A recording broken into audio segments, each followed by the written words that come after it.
Coucou à tous, bienvenue dans cette vidéo pour mon premier thread horreur. Comme vous le savez ou pas, je suis une fan de maquillage mais aussi une fan de paranormal. Pour ceux qui attendaient cette vidéo depuis très longtemps, je suis désolée d'avoir pris mon temps pour la sortir, mais voilà, elle est là, j'espère qu'elle va vous plaire et puis bah c'est parti. Je vous ai sélectionné 3 histoires. La première histoire que je vais vous raconter, c'est une histoire qu'une amie m'a racontée. C'est arrivé dans son entourage. Quand elle m'a raconté, ça m'a vachement touchée et fait une sensation bizarre, donc je me suis dit qu'elle serait intéressante que je vous la raconte. Ensuite, les 2 autres histoires, je les ai trouvées sur du coup Reddit. J'espère que ça va vous plaire. Allez, c'est parti. Du coup, on va commencer par la première histoire qu'une camarade de classe m'a racontée. C'était un soir, des amis à elle sortaient en boîte et une amie de leur amie voulait également sortir, mais son groupe d'amis à elle n'était pas trop chaud, donc elle a demandé oui, est-ce que c'est possible que je m'incruste un peu dans votre groupe pour passer la soirée avec vous. Ils ont dit ouais, y a pas de souci, vas-y, tu peux venir. Sachant que eux, quand ils vont en boîte, ils restent assez groupés, on sait jamais si y a un fou qui met une drogue dans un verre ou quoi, en tout cas ils se surveillent tous. Or là, comme ils n'ont pas l'habitude de sortir avec cette fille-là, c'est vrai qu'ils l'ont pas vraiment surveillée. Donc du coup, ils sont entre eux, ils sont en train de kiffer. Elle est un petit peu plus dans son coin, voilà. Elle s'amuse assez toute seule vu qu'elle les connaît pas trop bien, tu vois. Le groupe d'amis la perd de vue. Ils ne savent pas où elle est, mais en même temps, ils ne s'inquiètent pas trop. Ils se disent que c'est pas la première fois qu'elle va en boîte, donc ils pensent qu'elle pourra faire attention d'elle-même. Ils ne la retrouvent plus de la soirée. Le lendemain matin, ils demandent pas trop de ses nouvelles, ils s'inquiètent pas, c'est une boîte de nuit dans laquelle ils vont souvent, donc rien ne s'est jamais produit. Du coup, ils ne s'inquiètent pas tellement. Or, que cette fille-là, elle ne se souvient plus très bien de ce qui s'est passé ce soir de boîte de nuit, parce que le lendemain matin, elle se réveille dans un train avec son billet de train en face d'elle et elle a très mal au ventre. Elle comprend pas très bien ce qui se passe, elle comprend pas qu'est-ce qu'elle fait dans un train. Elle regarde le billet de train et c'est un retour pour aller chez elle, donc dans sa ville. Elle se dit mais je viens d'où? Donc elle regarde la destination et la destination c'est la Suisse. Elle se dit mais qu'est-ce que je foutais en Suisse? Elle a très mal au ventre, du coup elle monte son haut et puis elle regarde et elle voit qu'elle a des énormes bandages sur le corps et du sang. Elle appelle la police, elle appelle les pompiers, etc. Elle va à l'hôpital, ils font des analyses sur elle et ils se rendent compte qu'il lui manque un rein. Voilà. Donc c'est sûr que pendant cette soirée, cette fille a été droguée, elle a été kidnappée par quelqu'un ou par plusieurs personnes. Ces personnes l'ont emmenée en Suisse, où lui ont enlevé un rein, l'ont recousu assez rapidement, lui ont mis un petit bandage et hop, retour chez toi dans un train toute seule. C'est très flippant. J'imagine même pas ce que cette fille a pu ressentir. Du coup voilà pour la première histoire. Dites-moi ce que vous en pensez en commentaire. C'est un truc de fou. Faites attention quand vous allez en boîte de nuit. Faites attention à vos verres. Même si vous avez perdu de vue votre verre, ne buvez plus. Ou alors ne buvez pas. C'est encore mieux, j'ai envie de dire. Il y a des fous partout. Faites très attention et même si vous avez l'habitude d'aller dans un lieu, ne vous dites pas qu'il peut rien vous arriver parce que c'est faux. Passons maintenant à la deuxième histoire. L'histoire que je vais vous raconter retrace la terrible mésaventure d'Oksana, étudiante parisienne, prête à profiter un maximum de ses vacances bien méritées. Avec plusieurs amis, Oksana a voulu faire la fête en faisant la tournée des bars. L'ambiance était festive et chacun était de bonne humeur. À un moment, un mec du groupe, Greg, propose d'aller finir la soirée en boîte de nuit. Tout le monde était d'accord étant donné qu'ils avaient déjà bien bu et n'étaient pas prêts à s'arrêter maintenant. Une fois arrivés dans la boîte, le groupe se divise à l'intérieur. Oksana, elle, a repéré un mec plutôt mignon avec lequel leurs regards n'arrêtent pas de se croiser. Le jeune homme commence à l'approcher, ils discutent, rigolent, bref, le courant passe plutôt bien entre eux. Au fur et à mesure de la soirée, ils commencent à flirter ensemble, ils s'embrassent, se collent l'un à l'autre, etc. Du coup, le jeune homme qui dit s'appeler Lucas lui propose de rentrer chez lui pour finir la soirée à 2. Oksana hésite, mais finalement refuse, car elle comptait repartir avec ses amis. Le problème, c'est qu'après ça, Lucas fit une fixation sur elle et n'arrêta pas de lui demander lourdement de venir. Il lui proposait des verres, mais Oksana, un petit peu énervée, refusa et s'éloigna pour rester avec ses amis. Le hasard fit qu'une des filles du groupe se sentait mal à ce moment-là, trop d'alcool sûrement. Tout le monde se mit d'accord pour écourter la soirée et du coup raccompagner cette dernière chez elle.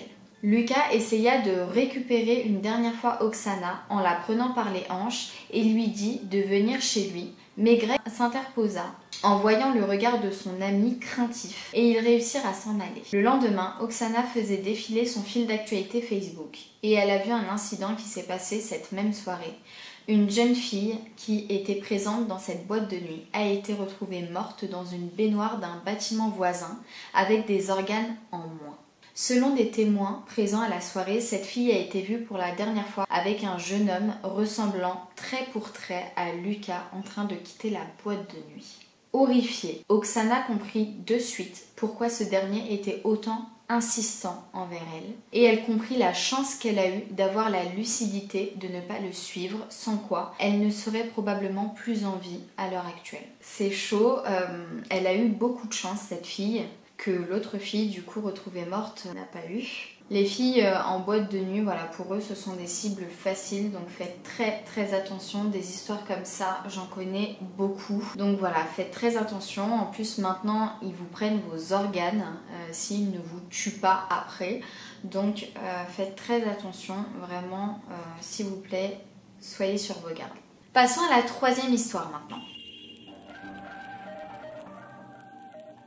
Bonjour à tous, je suis nouvelle sur l'application et c'est la première fois que je publie et parle de cette histoire qui m'est arrivée il y a un peu plus d'1 an. Alors voici mon histoire. Étant seulement 2 soignantes la nuit dans une petite clinique de 3 étages, j'ai pour l'habitude de faire une ronde dans toute la clinique pour m'assurer que tout soit bien fermé et sécurisé. Ce soir-là, comme à mon habitude, je vérifie le rez-de-chaussée où se trouvent seulement les bureaux administratifs, vides à cette heure-là de la nuit. C'est alors que ma collègue aide-soignante, de l'autre côté du couloir et moi-même, entendions une femme rire. Nous réalisons que ce rire ne vient pas de l'une ou l'autre et décidons de monter à l'étage reprendre notre service. À partir de cette nuit-là, nous avons été témoins de faits étranges. Il nous arrive régulièrement d'entendre des gens parler, tenir des conversations, des lumières qui s'allument dans les couloirs, dans des bureaux ou dans des pièces vides sans raison. Des bruits de pas incessants, mais rien d'inquiétant ou menaçant. Nous avons toujours essayé de relativiser pour nous rassurer, jusqu'à la nuit de trop. Cette nuit-là, je discute dans le couloir vide avec ma collègue, quand soudain la lumière du couloir opposé s'allume. Habitués à ce phénomène, nous n'en tenons pas rigueur. C'est alors que nous entendons des bruits de pas arrivant droit sur nous, comme si quelqu'un courait en notre direction, mais personne en face. Les bruits s'arrêtent, nous nous regardons perplexes et apeurés. Tout à coup, une voix terrifiante se met à hurler à notre niveau. Terrorisés, nous nous en allons. Cette même nuit, le stress redescendu. Nous entendons du bruit venant de l'étage supérieur. Cela semble être des bruits de chaises comme si celles-ci étaient traînées sur le sol. Nous avons des patients peu cohérents et qui parfois déambulent la nuit. Je décide d'aller vérifier seule ce qu'il s'y passe, pensant retrouver un patient réveillé. À ma grande surprise, je ne retrouve rien. Le couloir est éteint, personne, pas un bruit. Mais j'aperçois que la salle d'attente de l'étage est allumée. Seulement, celle-ci ne s'allume qu'en présence de quelqu'un. Je m'approche du salon et entends un bruit sourd de chaises tombées au sol.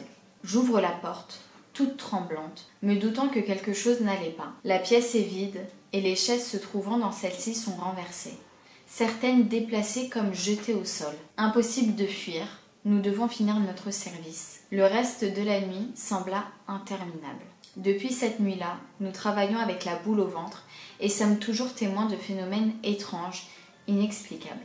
Alors, déjà, moi, j'arrêterai de travailler dans cette clinique, très franchement. Déjà, les pas qui couraient vers vous, toi et ta collègue, et le cri que vous avez entendu, déjà, je suis surprise qu'après tu partes seule regarder à l'étage ce qui se passe. Franchement, bravo, je ne l'aurais jamais fait. Et puis, j'aurais arrêté de travailler dans cette clinique parce que travailler dans ces conditions-là, moi, j'ai trop peur pour ça. Je crois trop aux phénomènes paranormaux et aux esprits pour travailler dans ces conditions-là. Donc franchement, bravo à toi. Voilà pour ces 3 histoires assez flippantes. J'espère que ça vous a plu. Donnez-moi vos avis en commentaire et comme d'habitude, n'hésitez pas à m'écrire en DM vos histoires paranormales. Également sur Instagram, tous les lundis soirs, on fait des lives paranormales sur les coups de 21h-22h. Et j'invite des abonnés à nous raconter en direct leurs histoires paranormales qu'ils ont vécues. Pour les fans de paranormal, n'hésitez pas vraiment à vous abonner parce qu'il y aura du contenu sur cette chaîne. N'hésitez pas à regarder d'autres vidéos si ça vous a plu. Je tiens à vous dire aussi qu'aux 100 000 abonnés, je raconterai mon histoire paranormale que j'ai vécue. Très franchement, ça mérite les 100 000 abonnés. Vous allez être choqués. Et sûrement beaucoup d'entre vous ne vont pas me croire, mais ce n'est pas grave. Mais voilà, sachez qu'aux 100 000 abonnés sur ma chaîne YouTube, je vous raconte mon histoire paranormale que j'ai vécue moi-même. Sur ce, je vous embrasse très très fort et je vous dis à très très vite pour une autre vidéo. Bisous, ciao ciao.